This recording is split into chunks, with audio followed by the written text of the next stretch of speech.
Hello दोस्तों, नमस्कार। कैसे हो आप सभी? उम्मीद है बहुत ही अच्छे और ज़बरदस्त होंगे। दोस्तों, मैं सोमेश वर्मा अपने YouTube channel MS exam family में आपका हार्दिक स्वागत करता हूं। दोस्तों, हमने इस वीडियो से पहले 2 वीडियो और लाई थी संसद पर, यानी संसद पर लाए थे। तो मैंने उसमें बताया था कि संसद के जो भाग थे वो राष्ट्रपति, जो संसद मिलकर बनती है वो राष्ट्रपति, लोकसभा और राज्यसभा से मिलकर बनती है।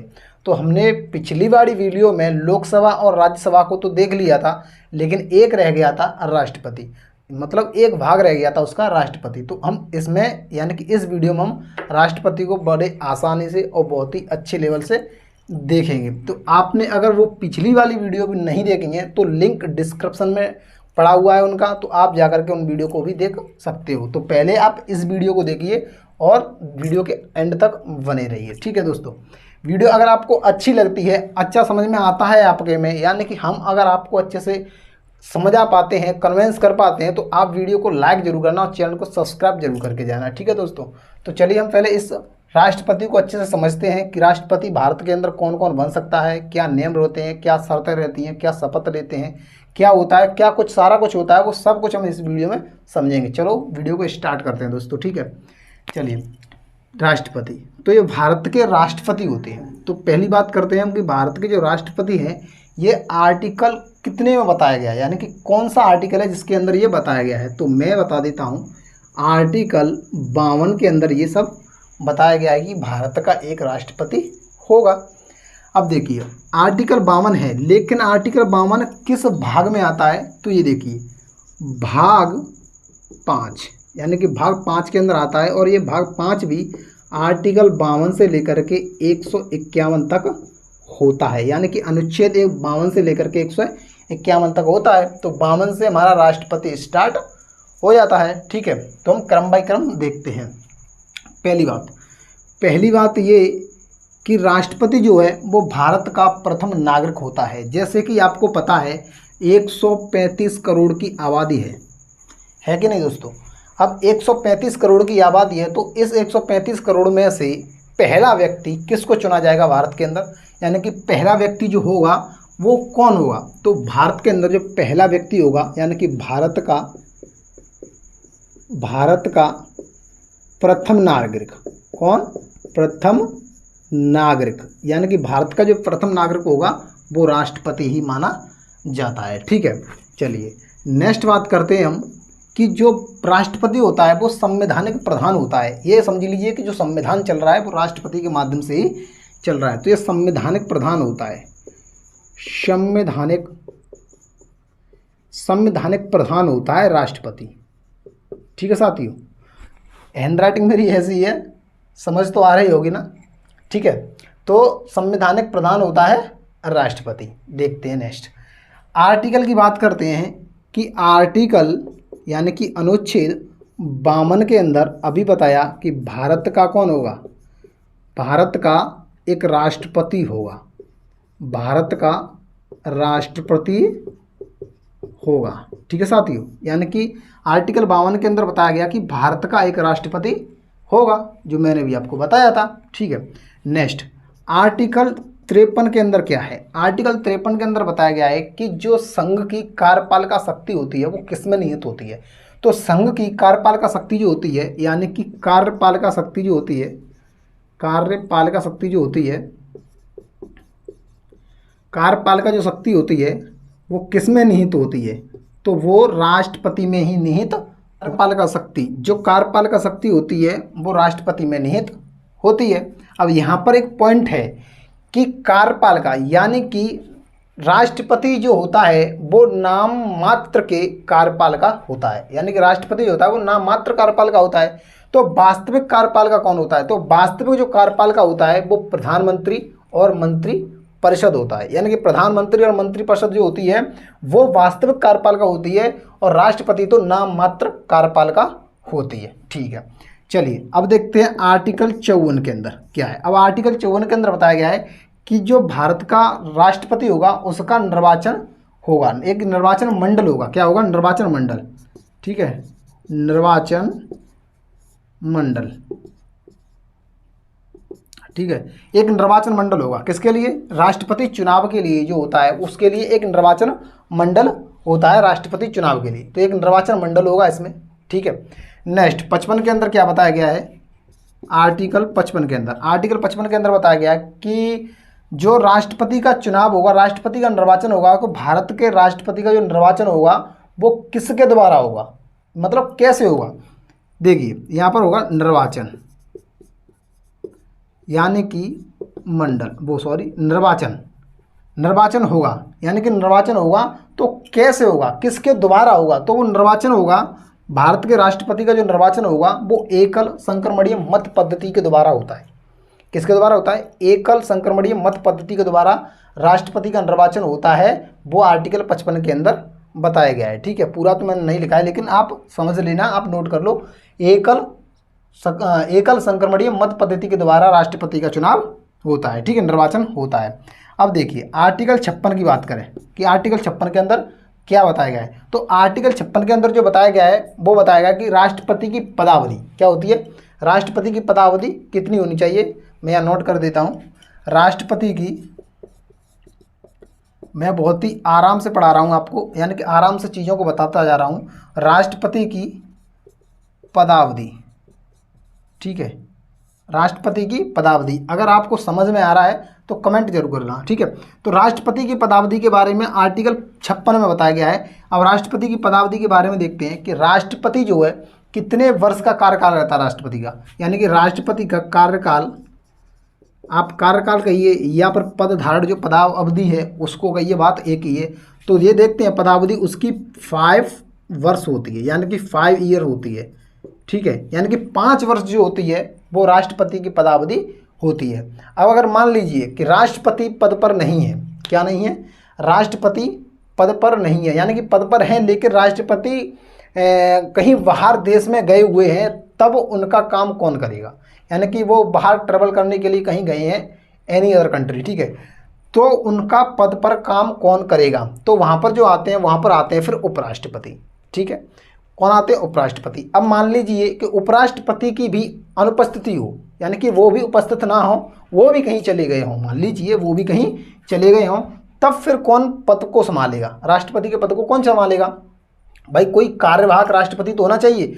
तो उस स्थिति में जो पद को संभालेगा वो सर्वोच्च न्यायालय के मुख्य न्यायाधीश होंगे, वो पद को संभालेंगे, ठीक है, ये बात समझ में आई, क्लियर। तो पद को जो कौन संभालेंगे, सर्वोच्च न्यायालय के मुख्य न्यायाधीश पद को संभालेंगे। चलिए अब नेक्स्ट बात करते हैं आर्टिकल 57 की। अब आर्टिकल 57 के अंदर क्या बताया गया है कि आर्टिकल 57 के अंदर है कि राष्ट्रपति का क्या होगा, पुनर्निर्वाचन होगा। जैसे राष्ट्रपति का पुनर्निर्वाचन कैसे होता है कि राष्ट्रपति, जैसे राष्ट्रपति का चुनाव होता है तो वो चुनाव, जैसे राष्ट्रपति अभी नहीं है, मान लीजिए कि इस पद पर राष्ट्रपति अभी नहीं है, तो कितने माह के अंदर राष्ट्रपति होना चाहिए, 6 माह का टाइम मिलता है। जैसे कोई राष्ट्रपति अपने पद पर है नहीं, कोई राष्ट्रपति नहीं है भारत के अंदर, तो 6 माह के अंदर ही उसका चुनाव किया जाता है। अब ऐसी स्थिति में जैसे जैसे राष्ट्रपति का चुनाव हुआ है, अब उसका दोबारा चुनाव करना हो तो किस आर्टिकल के माध्यम से करेंगे, तो वो 57 के माध्यम से करेंगे, यानी कि राष्ट्रपति का पुनर्निर्वाचन, राष्ट्रपति का पुनर्निर्वाचन जो किया जाएगा वो आर्टिकल 57 के माध्यम से किया जाएगा, कहीं भी कैसे भी कर लीजिए। तो आर्टिकल 57 के अंदर राष्ट्रपति का पुनर्निर्वाचन होता है, ठीक है, ये चीज़ समझे आप, ठीक है। नेक्स्ट देखिए आर्टिकल 58 की बात करें, कितने की, आर्टिकल 58 की। तो आर्टिकल 58 के अंदर क्या है कि राष्ट्रपति की योग्यता क्या होनी चाहिए, कि राष्ट्रपति कौन व्यक्ति बन सकता है भारत के अंदर, समझ रहे हो, राष्ट्रपति भारत के अंदर कौन व्यक्ति बन सकता है या कौन कौन व्यक्ति बन सकता है, क्या योग्यताएं होनी चाहिए उस व्यक्ति के अंदर। तो ये देखिए 58 के अंदर यही बताया गया है कि राष्ट्रपति की योग्यताएं, किसकी, राष्ट्रपति की योग्यताएं, योग्यता लिख लीजिए, राष्ट्रपति की योग्यता क्या होनी चाहिए। तो मैं यहाँ बता देता हूँ आपको राष्ट्रपति की योग्यता क्या होनी चाहिए, ठीक है। तो देखिए राष्ट्रपति की जो योग्यता होनी चाहिए वो एक्चुअली होनी क्या चाहिए, देखिए पहली बात, राष्ट्रपति बनने के लिए क्या होना चाहिए, राष्ट्रपति बनने के लिए सबसे पहले, यानी कि फर्स्ट ऑफ ऑल सबसे पहले यहाँ पर होना चाहिए कि वो भारत का नागरिक हो। कहाँ का हो, भारत का नागरिक हो, ठीक है कि नहीं भाई, भारत का नागरिक होना तो कंपलसरी है, तो भारत का नागरिक होना चाहिए। दूसरी बात ये कि वो 35 वर्ष की आयु पूरी कर चुका हो, या 35 वर्ष का हो या 35 वर्ष से ऊपर का हो, तो ये उसकी आयु होती है जो न्यूनतम आयु होती है। ठीक है। तीसरी बात ये कि लोकसभा के अंदर, किसके अंदर, लोकसभा के अंदर सदस्य चुने जाने योग्य होना चाहिए, यानी कि उसकी योग्यता इतनी होनी चाहिए कि लोकसभा के अंदर सदस्य चुना जाना चाहिए। वो लोकसभा का सदस्य नहीं होना चाहिए, ये क्लियर नहीं है कि वो लोकसभा का सदस्य हो, नहीं, वो लोकसभा का सदस्य बनने की योग्यता रखता हो, यानी कि लोकसभा का सदस्य वो बन सके, ये योग्यता उसके अंदर होनी चाहिए। वो लोकसभा का सदस्य नहीं होना चाहिए, लेकिन लोकसभा का सदस्य होने के लिए योग्यता उसके अंदर होनी चाहिए। समझ रहे हो मैं क्या कह रहा हूँ? ठीक है, लोकसभा का सदस्य होने के लिए योग्यता उसके अंदर होनी चाहिए। चलिए चौथी बात करते हैं। चौथा नंबर क्या है कि राष्ट्रपति यानी कि जो भी कोई व्यक्ति राष्ट्रपति बने तो वो भारत के अंदर किसी भी स्टेट में या कहीं पर भी किसी भी गवर्नमेंट जॉब नहीं करता हो, यानी कि किसी भी सरकारी लाभ के पद पर नहीं होना चाहिए। ठीक है, किसी भी सरकारी लाभ के पद पर वो नहीं होना चाहिए। वो व्यक्ति कौन बन सकता है? भारत का राष्ट्रपति बन सकता है। ये भारत के राष्ट्रपति की क्या है? योग्यता है। इतनी ही भारत की राष्ट्रपति की योग्यता होनी चाहिए, ये कंपलसरी है। ठीक है, चलिए नेक्स्ट बात करते हैं आर्टिकल 59 के बारे में। किसके बारे में? आर्टिकल 59 के बारे में। अब देखिए आर्टिकल 59 की बात करें, आर्टिकल 59 की बात करें तो इसमें है भारत के राष्ट्रपति बनने की कुछ शर्त है। क्या है इसमें? भारत के राष्ट्रपति बनने की कुछ शर्तें हैं इसके अंदर, आर्टिकल 59 के अंदर। ठीक है, यानी कुछ शर्तें रखी गई हैं उसके अंदर। अब देखिए बात करते हैं आर्टिकल 60 की। किसकी? आर्टिकल 60 की बात करते हैं। इसको साफ कर लें यहाँ से। अब बात करते हैं हम आर्टिकल 60 के बारे में। आर्टिकल 60 के अंदर क्या है? शपथ।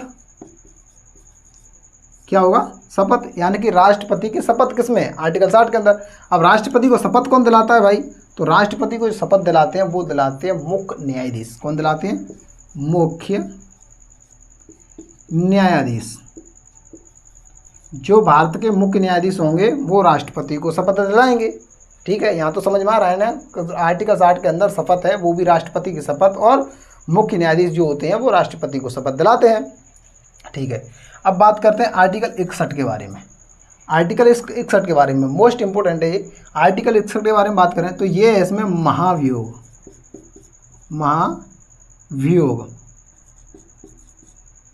क्या है इसके अंदर? इसके अंदर है महाभियोग। यानी कि महाभियोग क्या होता है? महाभियोग ये है कि राष्ट्रपति का महाभियोग, यानी कि राष्ट्रपति पर महाभियोग लगाया जाता है। क्यों लगाया जाता है? क्योंकि राष्ट्रपति कभी भी, यानी कि राष्ट्रपति जब संवैधानिक उल्लंघन करता है, संवैधानिक तौर पर कोई उल्लंघन करता है, संविधान का उल्लंघन करता है या संवैधानिक तौर पर उल्लंघन करता है, तो राष्ट्रपति पर महाभियोग लगा सकते हैं। हम राष्ट्रपति पर महाभियोग लगा सकते हैं। अब हम इस महाभियोग की प्रक्रिया को अच्छे से समझेंगे। और पहली बात, महाभियोग की प्रक्रिया को कहाँ से लिया गया है? तो महाभियोग की प्रक्रिया को यूएसए के संविधान से लिया गया है। सिंपल, महाभियोग की प्रक्रिया को कहाँ से लिया गया है? यूएसए के संविधान से लिया गया है। अब इस महाभियोग को हम अच्छे से और डिटेल से समझते हैं। इसको साफ करके देखिए, महाभियोग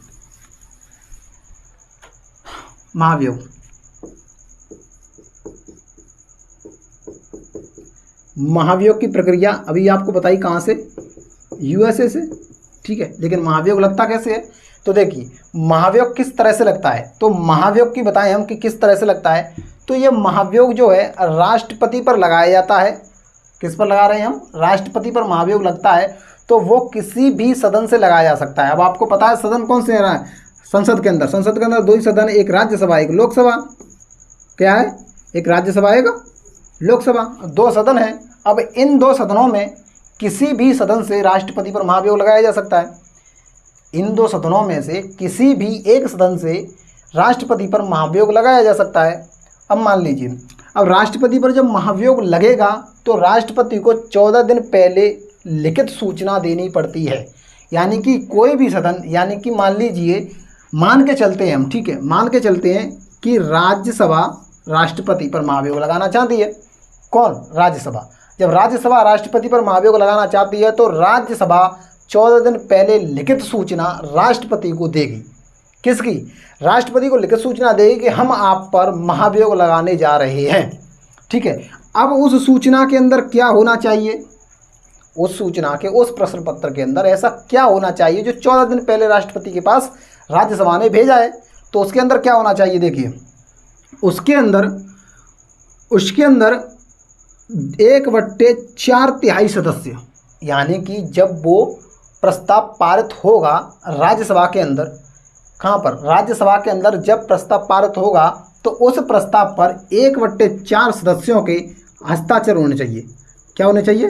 1/4 सदस्यों के हस्ताक्षर होने चाहिए। 1/4 सदस्यों के हस्ताक्षर होने चाहिए राज्यसभा के अंदर, और 2/3 बहुमत से, किससे? 2/3 बहुमत से, 2/3 बहुमत से पारित होना चाहिए।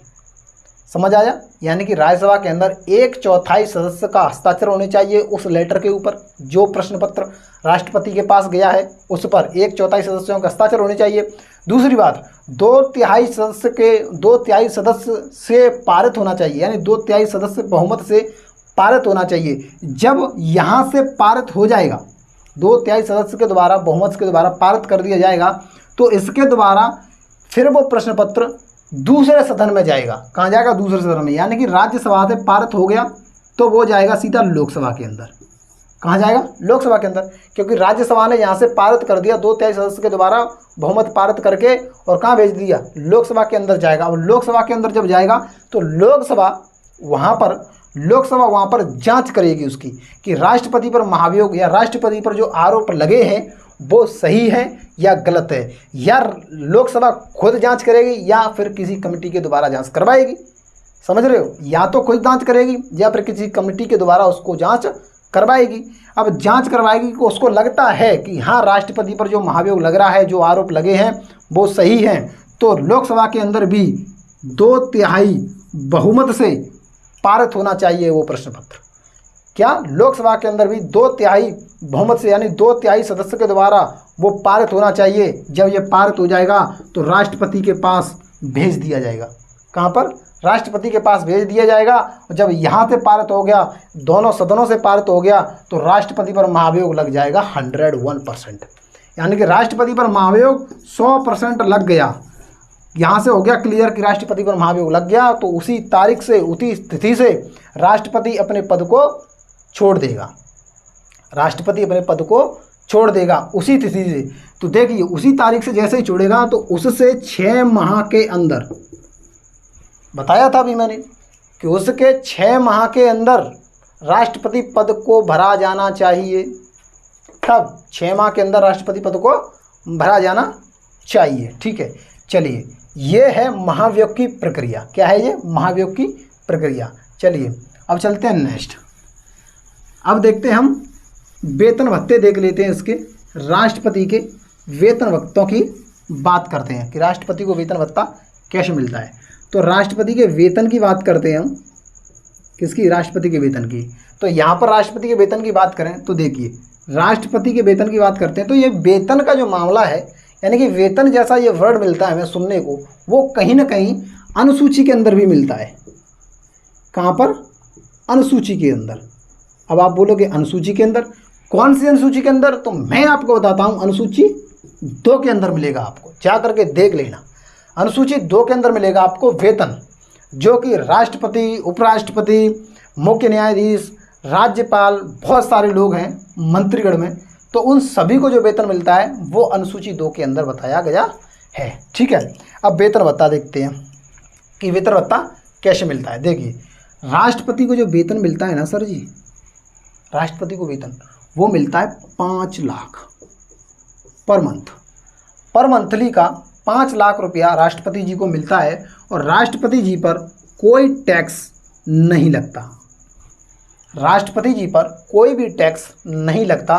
ठीक है, और राष्ट्रपति को जो पेंशन मिलती है, क्या मिलती है? पेंशन।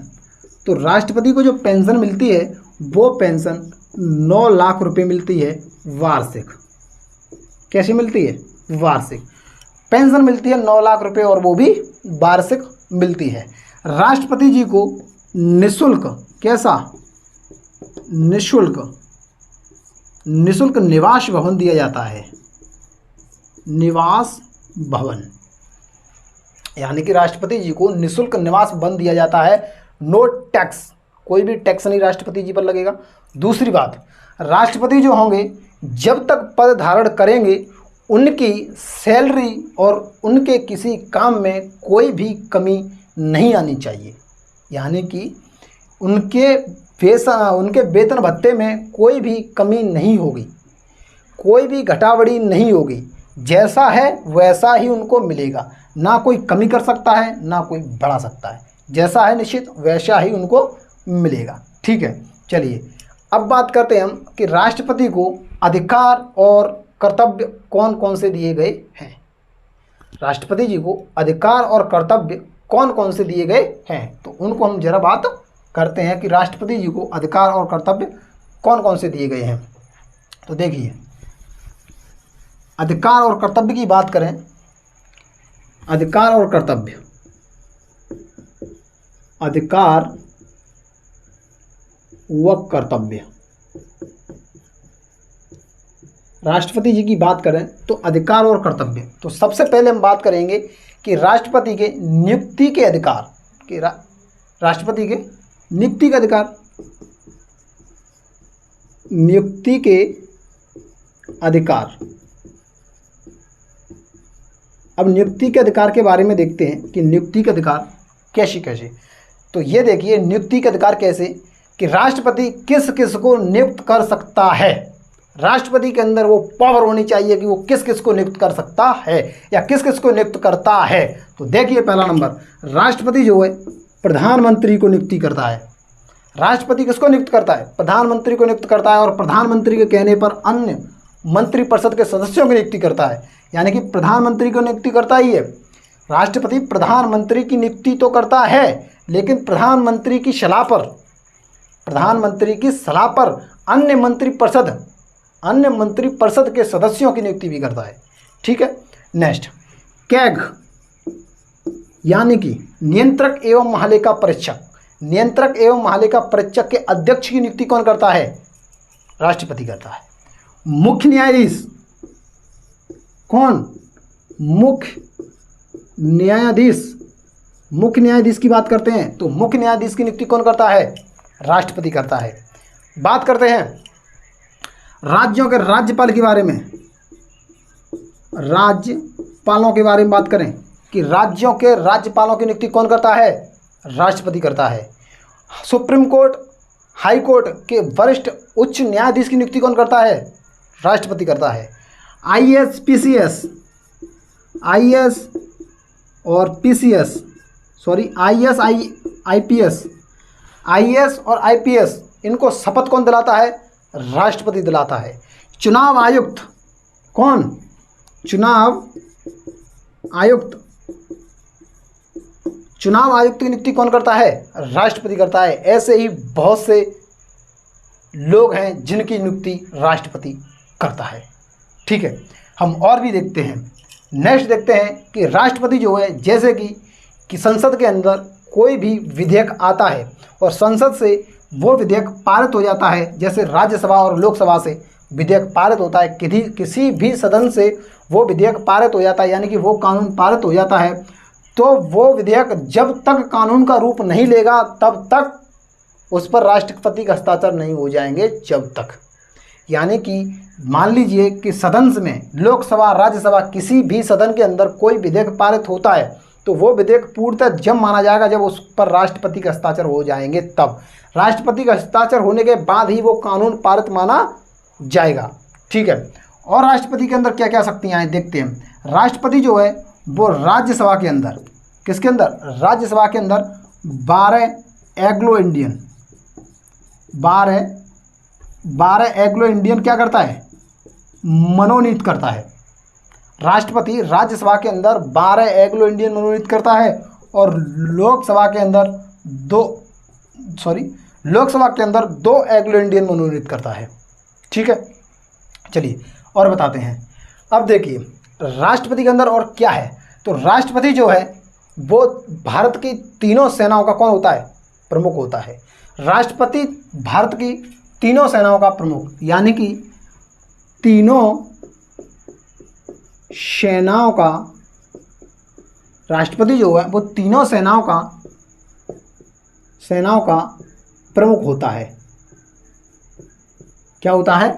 यानी कि सर्वोच्च प्रमुख बोल दो या सर्वोच्च बोल दो, तो सर्वोच्च प्रमुख यानी कि कौन होता है? वो तीनों सेनाओं का प्रमुख राष्ट्रपति होता है। ठीक है, नेक्स्ट बात करते हैं। देखिए, अगर नेक्स्ट बात करें हम तो चलते हैं सीधे आर्टिकल 72 की ओर। किसकी ओर? आर्टिकल 72 की ओर चलते हैं। हम थोड़ा इधर से साफ कर लेते हैं, आर्टिकल 72 की ओर चलते हैं। ठीक है, आर्टिकल 72 के अंदर क्या है? तो आर्टिकल 72 के अंदर हम बताते हैं, आर्टिकल 72 दो का अच्छे से बना देते हैं। आर्टिकल 72 इसके अंदर है राष्ट्रपति के अंदर क्षमादान शक्तियाँ। क्या है? राष्ट्रपति के अंदर क्षमादान की शक्तियाँ। कैसे क्षमादान की शक्तियाँ क्या है, कैसे है, समझिए। क्षमादान शक्तियाँ, क्षमादान की जो शक्तियाँ हैं, यानी क्षमादान की जो शक्ति है किसके अंदर? राष्ट्रपति के अंदर। कैसे? ये देखिए कौन कौन सी है। लघुकरण करके क्षमादान की शक्ति है, नंबर 1। नंबर 2 एक होती है परिहार करके। ठीक है, यानी कि एक लघुकरण है, एक परिहार है, और तीसरे नंबर पर आती है प्रविलंबन।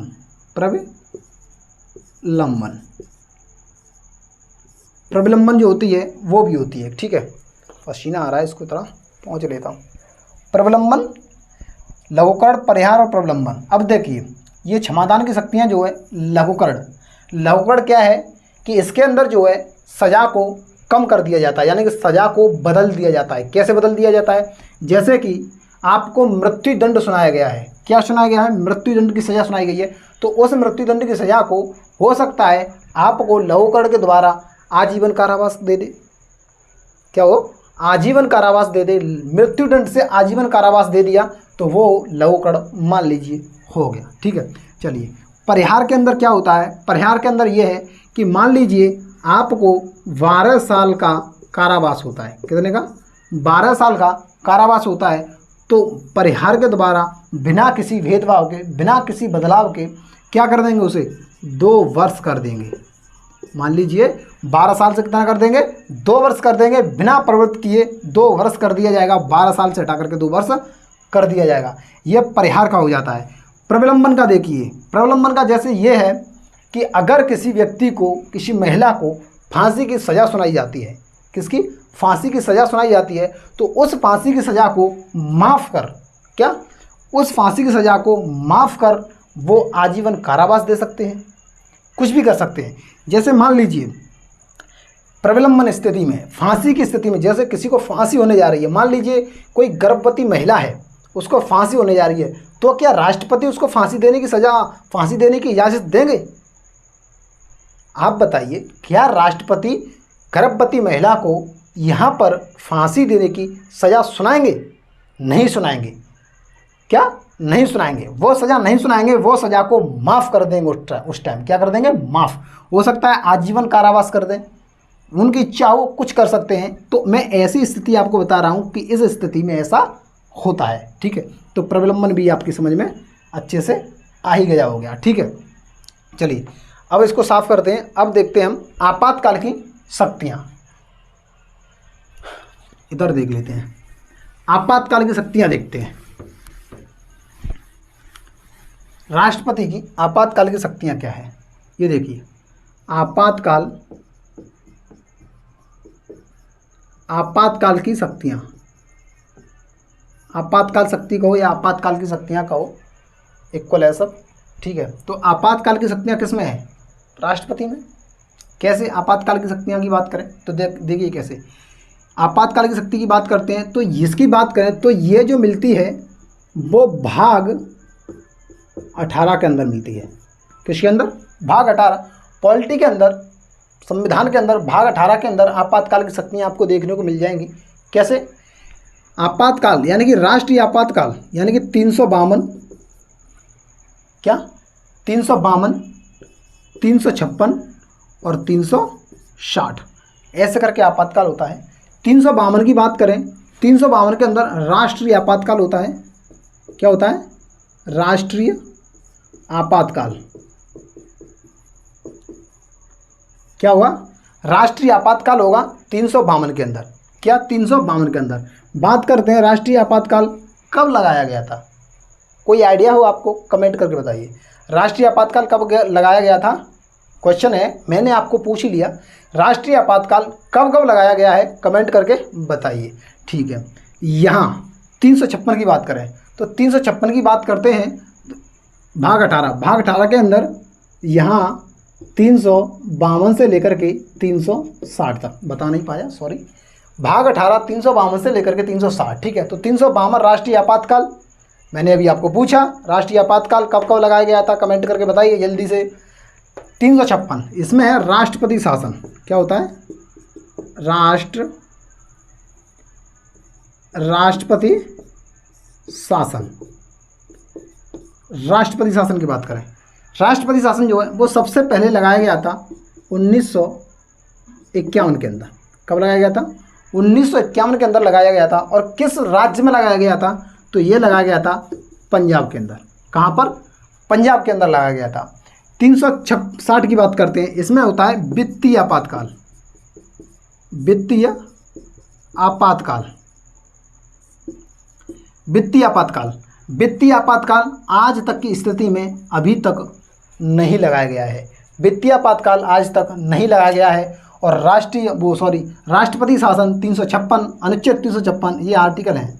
क्या है ये आर्टिकल है दोस्तों, ठीक है। ये क्या है? ये आर्टिकल है, आर्टिकल 352 राष्ट्रीय आपातकाल। राष्ट्रीय आपातकाल पूछा था, क्या आंसर आया है देख लीजिए। 1961, 1971 और 1975, 3 बार राष्ट्रीय आपातकाल लगाया जा चुका है 1961, 71 और 75 के अंदर, ठीक है।